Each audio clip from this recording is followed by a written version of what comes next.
welcome to Forbidden Planet TV. And on today's very witchy special, we have the wonderful Krystal Sutherland to talk about Invocations, your brand new witchy tale, which I'm very excited to talk about. So hello, welcome to Forbidden Planet Towers. Thank you so much for having me. I know.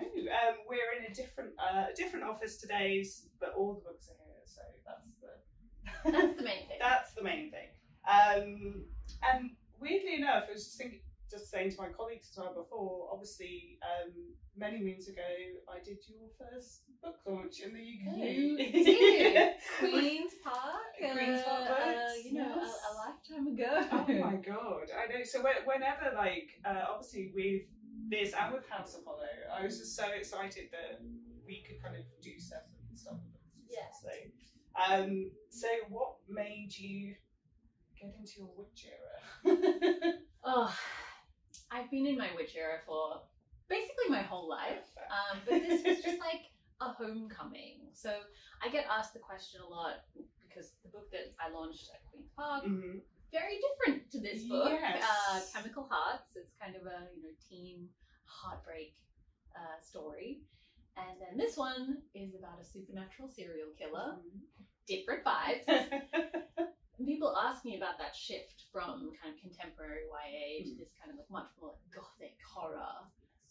But for me, it's like returning to my roots. So this is what I used to read when I was growing up, when I was a teenager. I was obsessed with the occult, witches, the craft, Charmed, all of those things, which I was actually banned from watching. And of course, as soon as you ban a kid from watching something, I was like, I must see what it's all about. And yeah, this was the kind of thing that I used to write as well when I first started out as a writer. And then for whatever reason, I think, contemporary was having a moment and I had my heart broken for the first time. So I wrote Chemical Hearts. And then there's been like a process of coming back to the witchiness and the occult and the weird and the body horror. But I really feel like I've found my way home, and I'm so thrilled to be back. We were actually talking about this the other day on another FPTV interview about how popular witchcraft has kind of become, and people kind of reading it more on the occult, and whether that's kind of like almost kind of going against technology and kind of like moves forward and trying to reconnect with the earth. Do you think that's kind of something to do with the popularity and kind of longevity, I suppose? Yeah, I mean, we always seem to come back to magic and the occult. There is something extremely intoxicating and compelling about it, and it just keeps drawing us back in. But I think that's a good hypothesis. This kind of turning against the technology and the social media and the screens. I now run a little WhatsApp group amongst my friends called the Wheel of the Year, where we observe the Druidic calendar. So we do our equinoxes and solstices and our harvest festival days. And it's a really nice way of marking the passage of time through the year that is not just like the traditional calendar. It's based on the seasons. And I don't know, it just brings you more back into alignment with nature. That's really nice, and I think there is an element of that to the popularity of witchcraft. So yeah, I'm on board with it. Yeah, I think which has been it's been very exciting to see. I think especially from kind of the lockdown period that there's been some absolutely wonderful books coming out, but there's definitely been a feel of kind of returning to maybe I don't know, on solstices, this is very foreign to me as an Australian because I don't know, magic just doesn't really exist in Australia. So you don't need it because it's warm and sunny all the time, but here I feel like people are much more in tune with the seasons because there is this seasonality, and so it's really delightful for me to kind of go to a park on a solstice and there are people just manifesting in a circle. I'm like, it's great. It's just magic is just a part of life in the UK. It's wonderful. That I was just thinking about as well. I don't know if you were. I think it was last year. A bit of a tangent, but and Marks and Spencer's released a magic coffee, which was their version of a flat white. Oh, this did not hear about this at all. This made me laugh because I was just thinking Australians like invented the flat white, such like a to the point. Very precious about it. Get the coffee, get the coffee right, and the fact that they did like a magic coffee. Magic coffee. We couldn't call it the Australian coffee. No. So. I just got back from the US where they've not heard of a flat white, so we had quite a time trying to get our coffee. They're not good at tea. They're not good. They don't have kettles in hotel rooms. It's so bizarre. If they want to make tea, they put water in the microwave. It's sacrilegious. I don't know. That whole country. Some weird stuff going on. So, once again with the new book, and as with House of Hollow as well, you've got the kind of multiple POVs. How difficult is it to kind of keep track of everyone? And is there a particular fave that you kind of enjoyed coming back to write? So someone asked me, like, what advice would I give myself at the beginning of writing this book while I was on tour? And my advice would be, don't write multiple POVs, Krystal. Don't do it. It was so hard, and I kind of just waltzed into it, and I was like, it'll be fine, without kind of much consideration of the fact that like each character arc needs to have like a satisfying climax and resolution, but then the book as a whole needs to have a satisfying climax and resolution, and then it's also a murder mystery, and there are like twists and turns, and this book sent me completely kind of off the rails trying to fit all the puzzle pieces together.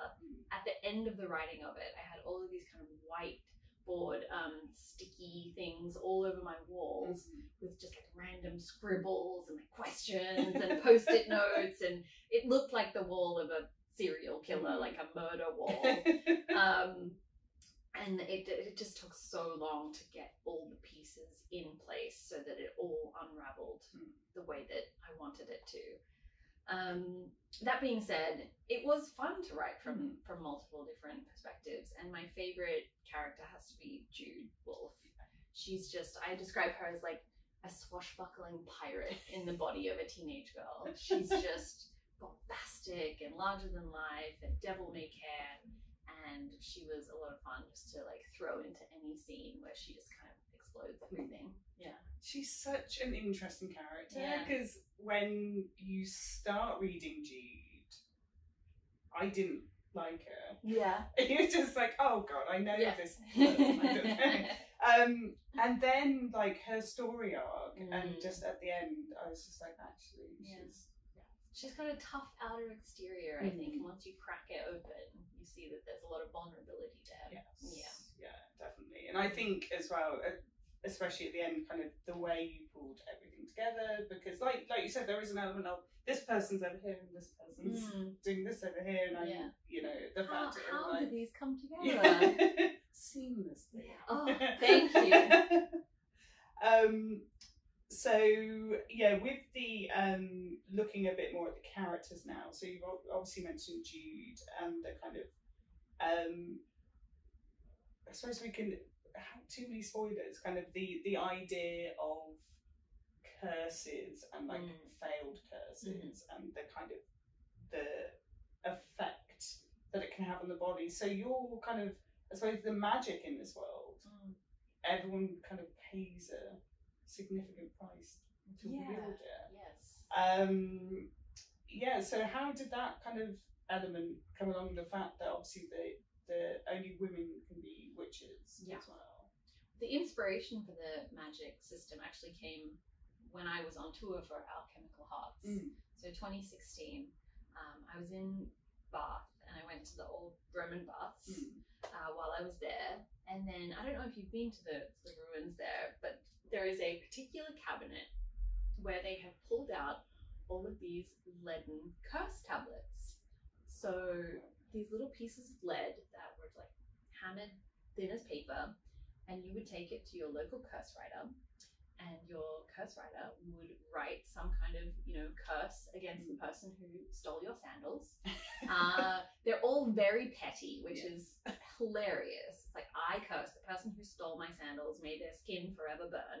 And then you would take that, you would roll it up, and you would take it to the baths and throw it in, and then the curse would be sealed. And I just thought that was such an interesting kind of... First of all, I loved that magic was such an everyday part of life in ancient Rome. Like, it was just a given that it was real, and you could wield it if you had the right language. And then I just thought that was a really cool way of like writing magic, and then in the invocations, obviously you then sear that into your skin, and that binds you to a demon which powers the spell. I've forgotten the beginning of the question. What am I talking about? Just saying in regards to the idea of writing curses, and that women can kind of wield the magic in the world. Yeah, and then I think women have always been associated with magic more so than men. Witch burnings are much more like gendered towards women, although men were persecuted as well. It really was a gendered thing, like a fear of women, a fear of women's power, a fear of women who didn't fit the mold of what women were expected to be and do at any particular time in history. And so I decided to take that and run with it. Like, what if only women could use magic? What if it was a very gendered thing, if it existed? And then obviously that comes with a lot of fear of the power that these women wield. And I think naturally when women have power, there are certain subsets of society who don't like that and attempt to remove it. So I wanted to explore, who has the power, who wants the power, and how far are people willing to go to take power away from others. But in particular as well, I think that will grab a lot of people in the prologue, that kind of idea of that women have the power, and that therefore they're not seeing potential threats. It just makes that prologue even more kind of visceral in a way that you're just like, oh, okay. I think it's a strange fantasy, but I think a lot of women have had this fantasy of like being able to walk home alone at night and just feel like invincible. Yes. Like, you don't have to worry about being followed or being attacked, because I think for many of us, we've been in a situation where you do feel unsafe out alone at nighttime. And so I wanted to kind of explore that dynamic and have these women who briefly feel invincible, I suppose, and have made a great sacrifice for power. Yes. But then it's not enough to keep them safe. Yeah, definitely. And I think that kind of taps into the next kind of idea, I suppose, of women's kind of anger and women in society, and that with all three of the characters that we're following, that they've had different things that they've had to overcome, or are in the midst of kind of being lost within, but that it's kind of a nod to it's okay to be angry and to scream and shout. You've got every entitlement to do so. So was that obviously an important thing for you to kind of I think a lot of reviews have said, this is a book about feminist rage, and there is a lot of anger. I mean, the dedication is to all the angry girls, and I think if you're not angry about a lot of the things that happen in this book, then I wouldn't understand that, right? Like, and a lot of the kind of day-to-day interactions, like, forget about the serial killing, if you will. There are a lot of just like small interactions that these girls have with male figures in the world around them that are uncomfortable or distressing, and I think that they are things that have happened to me, that happen every day, like where you feel intimidated or unsafe, and that makes me angry. It makes me angry that I as a young woman was afraid to walk home alone at night. It makes me angry that even now, as you know, as a grown adult, that if I am out at nighttime, late at night by myself, that I'm still thinking about the things that, you know, my mother and my grandmother and my aunts taught me to keep me safe. When I'm out by myself, like carry your keys between your fingers, like don't talk on your phone and be distracted. You have to stay alert. And these things are just kind of like passed on to you as a girl and young woman, and whether you ever need them or not, they are kind of a gift of fear, I suppose, to try and keep you safe from what could potentially be lurking in the darkness. Yeah, it's quite frightening as well that even from a very kind of young age, it's almost like women are kind of taught that to be more aware of their surroundings and to know their route home and various things like that. It's quite frightening how that's. Yeah, and you know, for the vast majority of us, nothing will ever happen to us on any walk home, and the fear is for naught, but it does happen, and we've seen that in London while I was writing this book. Sarah Eviard was abducted and murdered, and there were other attacks and murders during the writing of the book as well, of complete strangers who can just make a decision to kind of pluck a life while you're just walking home alone at night. It just it still gives me shivers. It's very scary. Absolutely. The idea of anxiety and the kind of fight versus flight mentality is obviously definitely covered in the book, and kind of looking at particular Zara, one of the other characters, who's obviously kind of especially dealing with the grief and loss of her sister. So yeah, where did Zara come from for you? I suppose this like intense feeling that Zara has of like wanting to rip her sister back from the jaws of death, if you will, comes from my own sisters. Like I have two younger sisters, and just the thought about how far I would go if anything happened to either of them. Like I probably would turn to the occult to try and bring them back. But just the kind of like desperate sadness that I would feel if anything happened to either of them. And then, you know, she's just very studious and determined. She's turned her brilliant mind away from, you know, mathematics and physics and puzzles, the things that she was interested in before her sister died, and just decided to throw her weight completely behind trying to find magic and prove that it's real, and then also trying to master necromancy to bring her sister back. And for her, it's completely logical. She's like, I believe that I can do this. I have never met a puzzle that I couldn't you know, solve before, and so she's just determined to make it happen. Yes, yeah, definitely. And I found in a certain scene towards the end as well that it almost reminded me weirdly of the Blade films with like Wesley Snipes. Okay. That you have the kind of, he has a similar kind of scene, obviously it's with a vampire and that, but you know, where you're kind of trapped in an enclosed space, and the kind of, again, the anxiety and not knowing how you're going to get out, and the idea that you have power, but whether you can kind of tap into it to kind of save yourself. Whether that power is enough. Yes. Yeah. I have not seen the Blade movies for like probably 20 years. Clearly I need to rewatch. They're rebooting Blade at the moment, which I think is going to be kind of, hopefully, with Wesley Snipes. Well, this is the thing. I think there's kind of talk of like the next kind of generation. Okay. So whether it be like a Bond, daughter or like son, the new, the new Blade, the new Blade.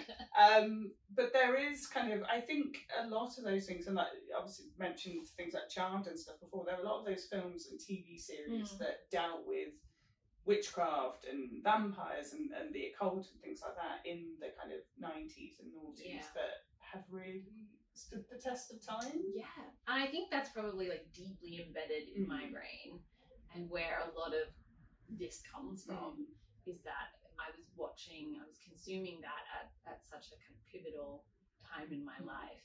It does feel like ingrained on my soul somehow. Yeah. Plus, I think it seems very different now, I suppose. I remember when I was younger, kind of like you would rush home from school to watch Buffy, and everyone was watching Buffy. And I think now there's so much choice that it's rarer to find someone like, oh, we can all talk about it at school the next day. That's so true. Yeah, there's just too much content. There's too much content. And it takes like a really big thing to break through and to become like a cultural moment. I think we had that with, I think Game of Thrones was the biggest thing that I can remember off the top of my head, where everyone was watching it. People were watching it in pubs. I think it's really exciting when that does happen, but it's rarer these days. Yeah, definitely. So I think, film adaptations and stuff. Yeah. Maybe the Invocations will be the next big cultural movement. There you go. Well, I think I could definitely see there is a filmic kind of quality in here, and you can definitely kind of see the characters are very fully formed. Would you have any perfect kind of casting suggestions for any of the characters? I'm so bad at this question because I don't know who any of the like young people are anymore. I'm so like, by the time you cast this and shot it, like everyone I say would be like 35 and too old to play a teenager. Who are the teen actors anymore? I have no idea. But yeah, I mean I didn't have strong ideas about actors for Chemical Hearts either when that movie was adapted. And then I was so thrilled with the casting. I think they did such a great job. So for me, it's just about kind of being open and letting those actors kind of bring what they have to the character and not being too like, oh, it has to be this person. That being said, I think Anya Taylor-Joy would be great for House of Hollow. She is Grey Hollow in my mind, but that's the only kind of casting suggestion that I strongly have. Yeah. Fair. Yeah. And to talk about kind of our last character, who is such an interesting character as well. We obviously have, is it Emma or Amir? Ema. So the kind of the generations of Irish families, the kind of the witchcraft, the idea of nature as well in particular. So did you get to kind of go up to Ireland and do some soul searching for her character? I've been to Ireland before. I didn't go specifically for this book, but definitely wanted to have that feeling of it being very connected to nature, because when I think of witchcraft, I think of it as being like I said, like the calendar, passing of the seasons, like very connected to passage of time and nature. And so I wanted it to have that kind of connection there. But like many Australians, I have Irish heritage, descended from the convicts who were sent over in the 18th century. So yeah, definitely wanted to kind of get in touch with some of those kind of familial roots and explore some of that. Yeah, it definitely makes you kind of want to go explore Ireland as well. Yeah, it has such a rich history and heritage, and it just kind of, for me, it does feel like a place where magic could exist. I think because there's just like such an ancient history to it, much like, in parts of Scotland and in parts of England as well. It does feel like you could just turn down a cobbled lane and find something that you're not supposed to see. Do you like that? Yeah. And to go for our last kind of couple of questions. So there is obviously a amazing love story in here that just it's a bit of a slow burn at first, and you're just like, oh, will they, won't they, kind of thing. But it's great that there's that element to it as well. It's really kind of, I suppose, exploring women kind of 360 and kind of all avenues. So was that a conscious decision at the start? Like, were you like, oh, I'm going to have a love interest, I'm going to have that element, or did they just happen? Yeah, that's a great question. I think throwing those characters together where they don't like each other in the beginning, and then kind of begrudgingly work together, and then kind of begin to see a more full picture of each other. It did kind of develop organically, where I was like, oh, there's maybe something here. Like, and I kept feeling it when they were interacting with each other, and then as I kind of got towards the end of writing the book, I was like, yeah, there's definitely something here, and I want to explore this. So yeah, the crush developed like as I was. It was kind of nice to discover it as I was going along, because I think it kind of developed naturally the way that a crush does. Yes. Yeah. It was such a great kind of love story, I think. Oh, and I love it when it's just simming around the background. You're like, oh, maybe they are. Maybe they, oh, right, yeah. It's cute. It's sweet. It's funny. Yeah, a lot of that. There has to be kind of more. I like those kind of slow simmering more so than just the. Yeah, that's my vibe. Yeah. So to finish off today, our kind of last couple of questions. So what are you currently working on? And then we're going to ask for some recommendations. Okay, I'm currently working on keeping my 3-month-old baby alive. Yes, stressful. But in terms of what I want to work on next, I definitely feel like I've found my niche now with the kind of gothic horror, beauty meets gore, slamming together. And there has been talk of potentially writing an accidental trilogy where House of Hollow and the Invocations maybe come together in the same world and write a third book that kind of draws on elements, maybe uses characters from both of them for a third standalone book, but that fits together with the other two. So I'm thinking about that currently. And then in terms of recommendations, again, I just had a baby, so I haven't been reading that much. But I'm really looking forward to Melissa Albert's new book, The Bad Ones. She is a genius. I think everything she writes is just delicious. Like, I read her words and I want to tear them out of the book and eat the paper because she's so good. So I have a copy of The Bad Ones at home that I'm really excited to dive into, and I'm sure it's going to be just as delicious as everything else she writes.